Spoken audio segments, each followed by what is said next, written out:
In any presentation, one of the most effective tools to capture an audience's attention is a model. In the case of presenting an inhabitable space, a physical model may not always have the capability of displaying the space as it would truly be experienced in reality. Thanks to digital rendering software, another great addition to a presentation like this is a digital walkthrough animation, which simulates a viewer touring a site. Digital rendering software takes much of the effort out of many technical aspects, so the user can focus much energy elsewhere. However, good digital rendering is never automatic, and, in the case of animating a scene, there are various concepts for the user to consider before constructing the animation. A common mistake when animating a walkthrough is assuming that the software will recognize the obstacles. When building a path for the camera view to follow, the user is setting individual points called keyframes that the camera will travel between. If the user wishes to create a walking animation around a building, creating one keyframe on one side and another keyframe on the opposite side will merely cause the camera to float through the building like a ghost. Various middle keyframes must be placed around the exterior of the building in order to have the camera take the desired route. The more keyframes used, the more the path can resemble a true curve.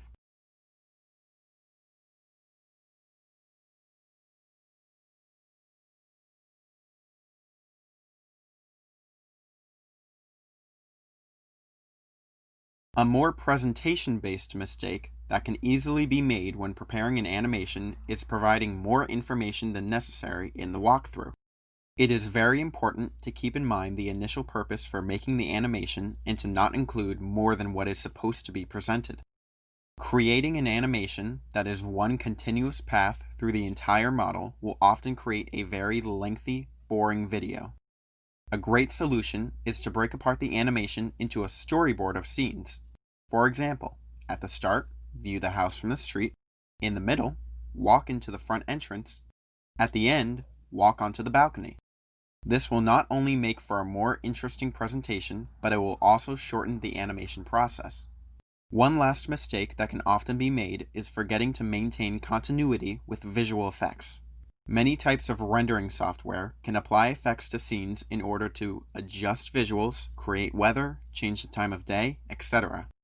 With so many ways to alter a scene, it is important to keep track of these effects and reapply them to other scenes to maintain consistency. A bright sunny morning jumping into a dark, rainy, foggy afternoon may turn out to be a distracting transition for the audience. As for any form of animation, a clear, precise walkthrough will take much time and care to construct. With so many forms of digital media being repeatedly used, it takes more than simply using a computer to stand out. By taking the time to study and practice the basics of a proper walkthrough, animating a tour of a site may fearlessly become a regular addition to all your presentations. Thanks for watching.